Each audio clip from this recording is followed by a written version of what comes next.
okay, how can we set ourselves up so we choose our lifestyle first and then build the business around it? Like that to me is the exciting thing, the exciting possibility. Thought, okay, I found my thing. Like that's the thing that I'll just keep running every 2-3 times a year.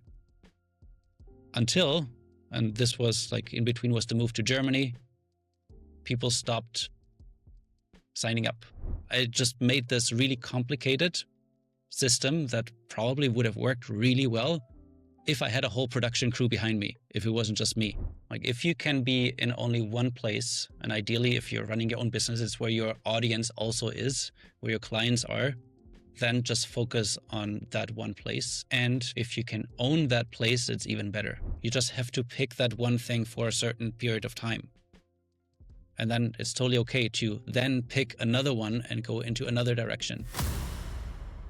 Hello, you beautiful people. Welcome to the Solo Source podcast. My name is Yuri, and on this show, I have honest conversations with people who work for themselves, sharing real stories, practical insights, maybe even some ideas that you can take forward on your solo journey. On today's episode, I am joined by Jan Keck, who is a trainer, a workshop facilitator, and experience designer, focusing on building deeper and more meaningful connections between people. We talk about being a recovering shy guy, the price of freedom, and switching gears when things don't go exactly as planned. I'll get back at the end of this episode with a couple of my thoughts, but for now, enjoy this episode with Jan Keck.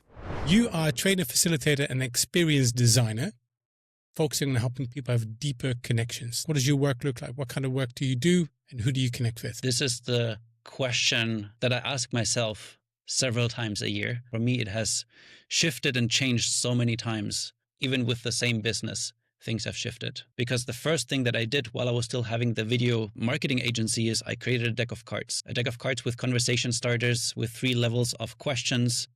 They're called Ask Deep Questions. And that just took off. When I brought them to a camping trip, we're like, oh my God, can I borrow this for a workshop next week? I have my family coming over. I want to have different dinner conversations. So I started also building a community around that. I did a pretty successful Kickstarter campaign that I launched and then printed a bunch of decks and started selling them. And then I, at one point, realized, okay, how can I asked myself this question, how can I scale this to basically take over my video marketing agency income and be the sole thing that I do? And in a mastermind group, somebody asked me the question, hey, so do you want to be a card producing company? Is that your goal? And my gut immediately said, no, I don't want to be producing cards. That doesn't sound like a lot of fun. And I'm not having the interaction with people. So at that point, I started looking for, if this is a tool, what else can I do? And I started hosting different workshops about how to get beyond small talk, like how to get better networking skills. So you're not just exchanging business cards, but actually making some real connections. That turned into a coaching program, helping people to make meaningful friendships as adults. That turned into an online course. And then I realized, okay, this could maybe work, but maybe there's more money being made working with organizations and doing something more business focused. And I think it was right at that point when the pandemic hit. I'm like, I guess I do have to change what I'm doing, because so far I invited people to put their phones into an envelope and seal it up for the duration of the experience, of the workshops, of the events, because there's always this distraction between us connecting with each other. And now we had to keep technology on to be able to connect at all, because we couldn't be in the same room anymore. And I started experimenting with, okay, what's possible with Zoom? Discovered breakout rooms pretty early on. Hey, this is not a feature you have to pay for. You just have to enable it in the settings. So I ran workshops. Hey, if you're running any sessions, if you're bringing people together, I'll show you how to turn on breakout rooms and how to use them. Quick one. If you are enjoying this episode, make sure that you leave a like, leave a comment, or share this one with somebody who needs to hear this or needs to see this if you are watching this on YouTube. All right, let's get back into it. And always asking people at the end, hey, what topic what's another challenge you have? And then I would create a workshop on that. I think after running about 8 or so, I put the best ones together and said, I'm running a virtual facilitator training for people who bring people together, who want to recreate this magic of in-person events, but online. And that became really successful. My business really thrived with this. I ran, in the end, 11 cohorts over the course of, I think, 3 or 4 years, and thought, okay, I found my thing. Like that's the thing that I'll just keep running every 2-3 times a year. Until, and this was like in between was the move to Germany, people stopped signing up. Like it didn't change much. It was still the same. The quality was great. I got amazing testimonials, but suddenly people went back to in person. And that need for virtual facilitation skills was not there anymore, because either they figured out they learned it because everybody had to, or they started hiring people who do it for them, so they didn't have to learn it. And there was a real big market for that, which also was like a side business. I certified a small group of people in being Zoom producers that then I would send to clients. So they would be basically a tech host. That also was really successful, but then kind of demand died off and I had to pivot again. And I don't know how many iterations I've done now, but I'm still not sure which direction it will go in. But currently, at this moment, I turned my virtual facilitator training into what I now call the EPIC facilitator training, which EPIC stands for engagement, purpose, inclusion, and collaboration. And it's taking the top content from that training, but making it apply for in-person and virtual. Like that's the other way I decided to niche down a little bit more. It's for experienced facilitators, trainers, consultants, like anybody who works with groups, who's been doing it for a while, but realizes they need to, like they want to feel more confident in the situations that are unplanned.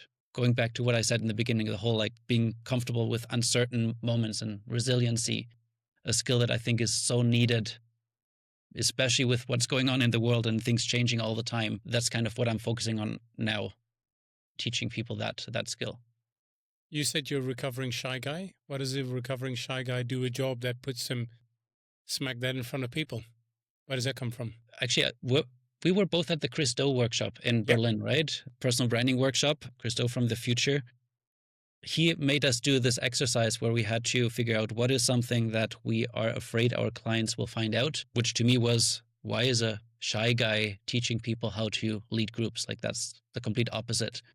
And he challenged us, how can you turn that into your brand, your strength, the way you're different from everyone else? And at that workshop, I discovered that this is my strength because I know how the people feel that are in your workshop, in your session, that might be quiet, that are hesitant to contribute, because I can put myself into their shoes. I have this insight to teach people how to design a session differently, or get them to contribute and feel like they're still being seen and heard, rather than completely ignoring them and making them feel invisible, because that's, again, that was my story.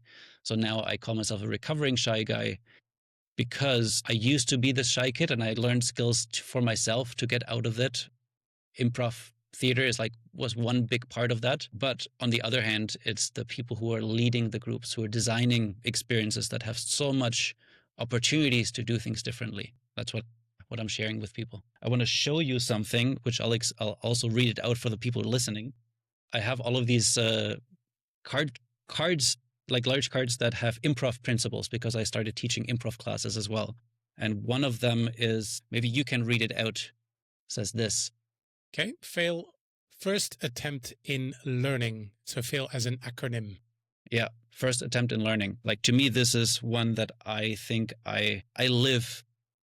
Like without failure, you can't really learn. Or maybe the fastest way to learn is by taking a risk and trying something and then stopping and finding the lesson in it. I think either people, they fail and they just move on and there's no learning that happens, or they're so afraid of doing something, of failing, that they never really take that risk. And I think it's that in-between part where you're going to grow the fastest. Nothing kills a dream faster than this massive fear of failing. You're going to have to take some risks. Maybe in hindsight, they become stories, hopefully. Hopefully the fallout of that is not too bad. But it seems that you've had a great experience. You've learned from that. And then you move on. What led you to working for yourself? I don't think I ever chose to become an entrepreneur. I was kind of forced into it and then fell in love with it, that I don't think I can go back.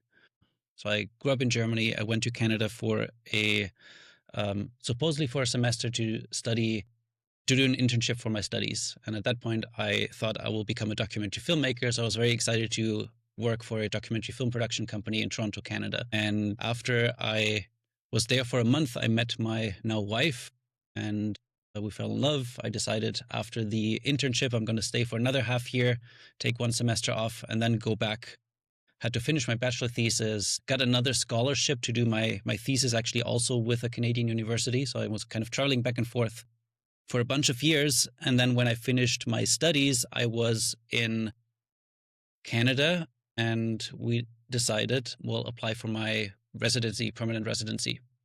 The tricky thing with that was I was not allowed to leave the country because the border agent could say, oh, I'm coming back, or you left, so your process has to start over.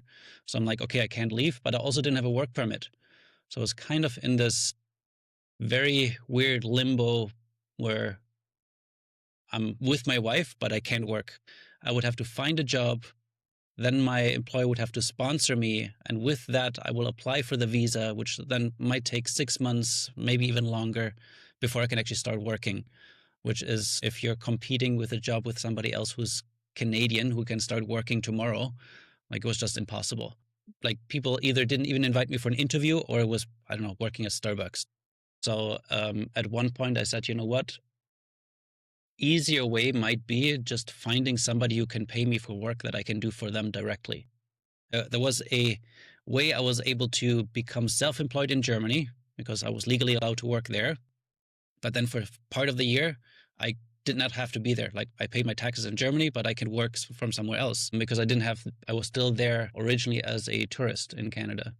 So I started doing some video projects, doing little promo videos for other entrepreneurs, for organizations, and that kind of took off. So as soon as I got my permanent residency and my work permit, I just started basically my own freelance business doing video production.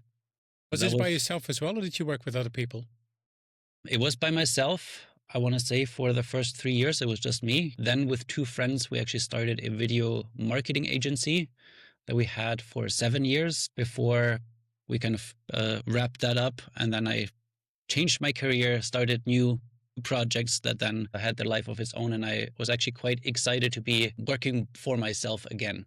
Like there was really great advantages of having a team of people that you can collaborate and brainstorm. And we did have a bit more of the, hey, we have this co-working space that we go to and meet for our meetings.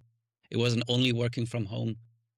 But at the end of that, I was very excited to just make my own decisions again and work a lot faster. Like whenever you have to make a compromise or just explain, hey, I have this idea of what we should be doing, then I feel like we sometimes missed the boat.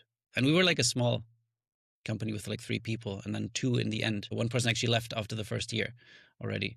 So it still felt sometimes you had to like wait for approval from the other person before you could do something. And now I can just like have an idea, execute it the same day. And is that how you like to work in general? You like to go really fast? I like to experiment a lot. And I think with that, when I am inspired, when I have motivation to then take that and right away package it into something or put a post on social media and just see what the response is, that's a lot more my style than planning things for like really far in advance. Yeah. Which is what people have in a job, right? Because I was talking to a friend the other day who has a manager. I don't know him or her, but the point was that manager was very experimental, like you are, like I am as well. Like, let's just test this for a couple of weeks. Let's see what happens because we can afford that. But for her as an employee, that was incredibly hard because this was a person who liked really clear boundaries of going, this is what we're going to do over the next so many months. This is the direction. We're not going to veer away from this. And I think when you work by yourself, you work for yourself, you get to make all those decisions for yourself. But not everybody likes that either. Like, because it's you're going to have to make all the decisions. Yeah, I don't think running your own business is for everyone. Like there's some people who I think naturally excel at it, other people who can learn it. And then there's others for them, like it will always be a struggle. Like just thinking of the idea of security, having a paycheck every 2 weeks or once a month being deposited in your account, doesn't matter how hard you worked that month, is something that I want to say I'm maybe very lucky that I've never really had that position. So I could get used to that, because I think leaving that is hard, at least from my imagination, from what I heard from other people. Yeah. That's true. But everything has its ups and its downs. What is the price for solopreneurship then? What price are you paying? I think going back to the security, it's the uncertainty is always going to be there. When I had one business partner left in our video marketing agency, we once met with a really big successful ad agency in Toronto. And we were able to talk to the founders that have been doing this for, I don't know, is it 20 plus years. And at that point, we're really trying to think of, okay, how can we set ourselves up so we choose our lifestyle first and then build the business around it? Like, that to me is the exciting thing, the exciting possibility, rather than you have your work and you have to figure out all of your lifestyle around that structure. And we asked him, at what point in those 20 plus years did it stop being a struggle every year? And he's like, never. It never stops. Because the more successful you are, the more people you might hire, the more people depend on you, the more money you need to spend on all of your overhead and offices, and you need to get bigger clients, more clients. Like, the problems just grow with you. So it never really gets to the point where, like, oh, I can relax and have that thing where a paycheck comes in every 2 weeks. Because also we've all gone through that big life event in 2020 where suddenly the world changes, a lot of things change, and if you don't do anything, you might lose everything that you've built until then and have to start from scratch. So there is always this responsibility to be ready to change what you're doing. Yeah. Like I said, that freedom also comes at a price. But some people, I have a feeling that just not everybody is ready to make those decisions. But again, I'm being a bit biased over here. I used to think that everybody should just work for themselves, do their own thing, and it's freedom. It's just not necessarily the best thing for everybody. And that's okay. It doesn't mean they can't do it. I don't think it's right for everybody. What makes it right for you? Like, how are you a little bit different from other people? I'm okay with that uncertainty. Like, to me, it's not something that scares me as much as other people. Maybe this is, again, connected to because I never had this full-time job with like a paycheck coming in on a regular basis. I never got used to that. But being able to not know maybe where the paycheck is coming from next month, but still being able to say, oh, it's going to happen. We're going to figure it out. And something is going to come in, and I'm going to keep creating things. I'm going to keep working on the things that I know will get me in front of the right opportunities, rather than, oh my God, this is not working, and freaking out and getting all anxious about it, which happens sometimes. But I guess I'm able to snap myself out of that quicker than maybe some other people. Are you an optimist? I would say so. I think it's hard if you're a pessimist. Like, you keep putting roadblocks in your own way. I talk about this often with people that also ask me, like, hey, should I start my own business? If I knew then what I know now, what goes into starting a business, I'm not sure if I would do it. And especially, like, moving from Canada back to Germany, I took my business with me. That was one of the reasons why we decided, hey, we can do this move in this continents, moving countries. My clients were all online because of the pandemic. So when we moved, I'm like, well, I'm just taking my clients with me, going to do the same thing. Nothing's going to change. Keep having the same income. But what I didn't consider is that being self-employed in Germany is way harder than in Canada. How so? The taxes that you have to pay, the paperwork you have to fill out, the bureaucracy that is there, insurances, like health insurance that you have to pay separately. If I knew about all of these things, I might have tried to find a way to keep my business in Canada and just live here, but keep it registered there. If that might be easier, but I never ended up looking into it because I didn't know all these things until I started. And then one point you're just so far in, you're like, well, time and money and energy lost. Talk about mistakes and testing. Content. You have a video production background, a documentary filming even. How are you using video? How are you using content, and how is that helping you win business? The first thing that comes to mind is I do have a YouTube channel that for the last 2.5 years has not had a lot of content being produced for. If you remember what I said earlier, what I started 2.5 years ago, it was writing a book. I realized that my time is limited. My energy is limited, because when I started, I'm like, okay, Monday, I'm going to sit down, I'm going to write something for the book. Then after I wrote for the book, I'm going to take a snippet. I'll put that into an email for my weekly email list. Then on Tuesday, I'm going to take that same content, I'm going to turn that into a long form video. On Wednesday, I'm going to split up that video in shorter segments for social media and Instagram and YouTube Shorts and TikTok. And then Thursday, I'm going to do another LinkedIn post. And I just made this really complicated system that probably would have worked really well if I had a whole production crew behind me, if it wasn't just me. I stopped with that plan mid through the first week, because I'm like, oh, putting together this video already taking me 3 days. That's way too long. And my standard was way too high in just getting things out there fast. And I needed to figure out, okay, what's the minimum viable content that I can commit to without stopping. Up till this point, I don't think I've ever been consistent with something in my life for that long than writing that weekly email. Like, I literally not have skipped a single week, even when I was on vacation, even when I was sick, because I just made the bar so low that I said, I need to send out a email. If that email only has one sentence in it, it is a email and it goes out to everyone. Once I actually wrote, hey, I was so busy, I was sick, this week there's no email, but here's a link to a YouTube video that I recorded like 3 years ago. There's still some value that I can share without having to create something new every week. And so my connection to content has always been, when I'm inspired, I'll create something. And when I'm not inspired, I'm not going to create anything. And I only get inspired if there's also that room to create something. Like, if I just schedule everything in, then I actually don't feel as inspired. And so going back to your question about video, it's been one that kind of took a little bit of the back seat, I want to say, in the last little while. But I still use video whenever somebody, for example, gives me feedback on my emails.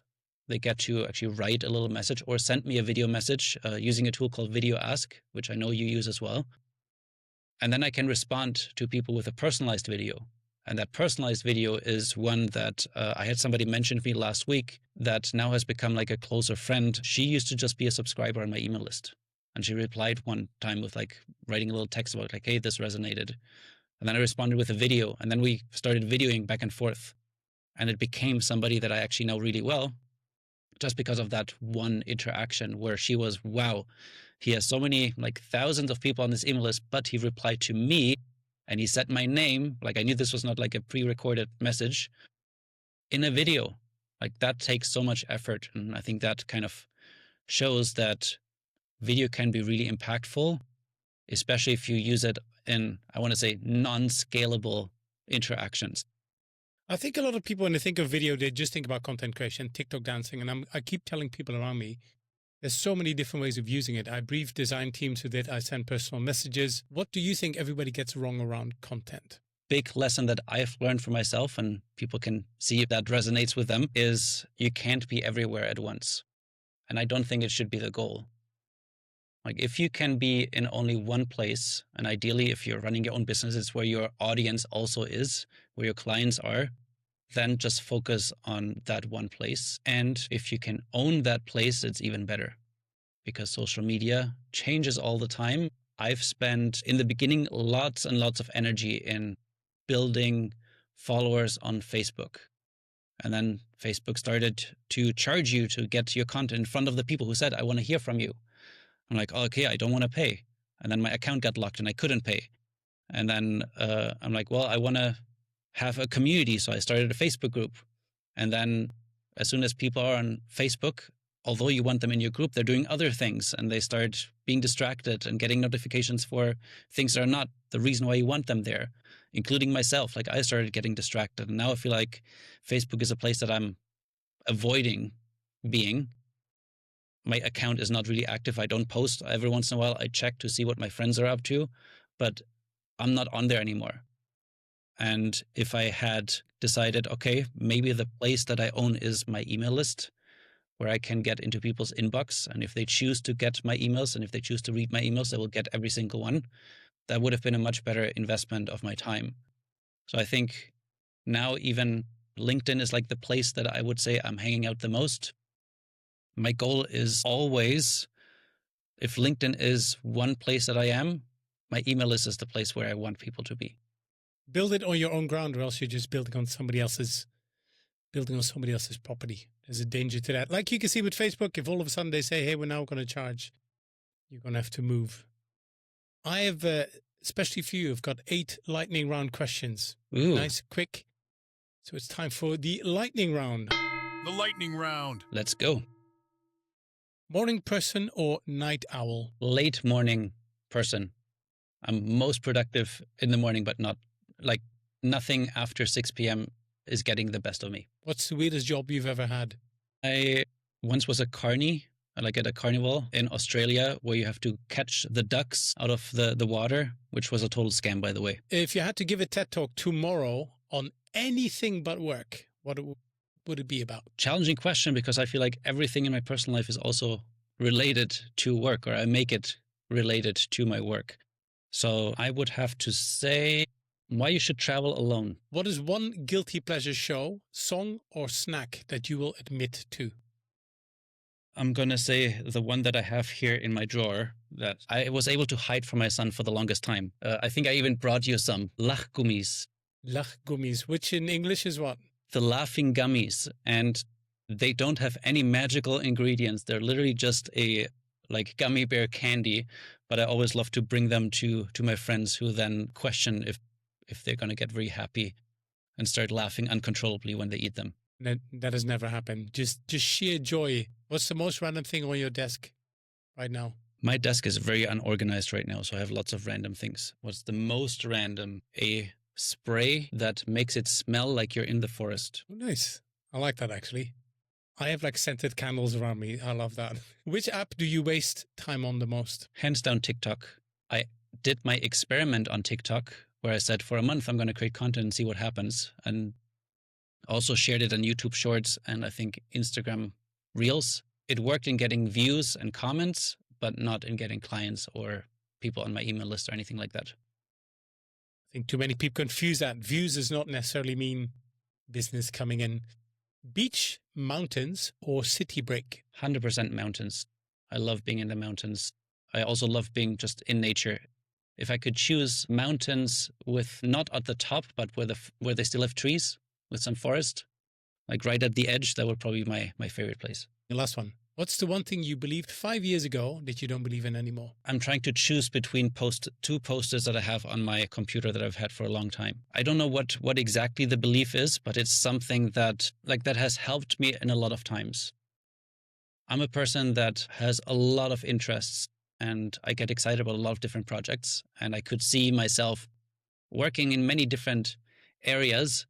But the big thing I've realized is you can't do everything, but you also don't have to just focus on one thing. The poster that I have on here is one that I actually just posted on LinkedIn too, because I saw it and like that would make a great post. It has like 2 circles. One of them has small, short arrows going in all directions, and the other circle is one long arrow going in one direction. It's from the book Essentialism. And the idea is if you focus your energy on one thing, you're going to make so much more progress and impact and maybe money than if you spread yourself too thin and you go in all directions. And originally I thought you just have to pick one thing and that's going to be the thing that you're going to do and going to do really well. And what I now believe is you just have to pick that one thing for a certain period of time. And then it's totally okay to then pick another one and go into another direction. I used to always only go maybe 3 steps. Now I like to go like 10 steps, 15 steps, 20 steps into one direction. And then I'm like, okay, did that really work?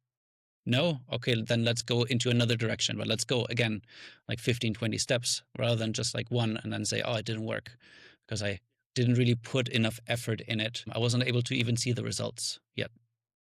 That makes sense. I have a post-it because I struggle with the same things. Right here on my desk, it says focus, and the focus is an acronym for follow one course until successful. Now, successful might just mean I want to figure out whether people are interested in this idea or in this book. At least take the steps, because like you, and I think like many other people, even though we don't like to admit it, We're all very distracted. These digital devices have made it much worse for all of us. So it's key to sometimes to focus on one thing, or else you just end up doing a little bit of everything. And as my dad always had, a little bit of everything is usually a lot of nothing.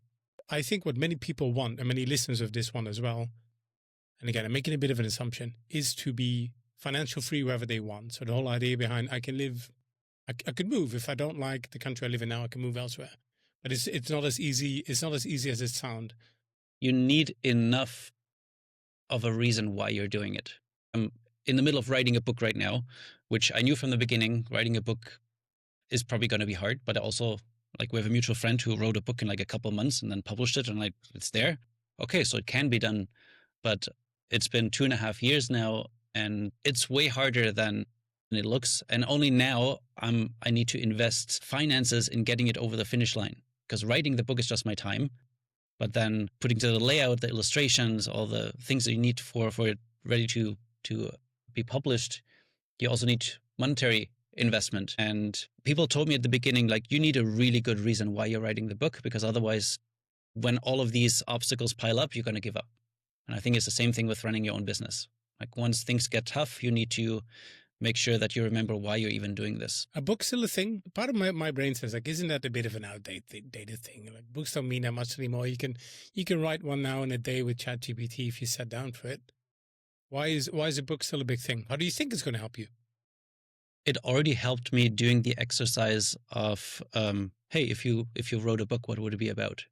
Like, answering that question, that's already the most meaningful thing I think that happened in the whole process. Maybe not the most, but one of the top 3, because trying to package your knowledge into a framework or a way that people can quickly absorb and then implement is something that a lot of people don't ask themselves. But if you just answer that question and you never wrote the book, I think you're already going to have a lot of benefits from it. What is the book about, by the way? Tell me more.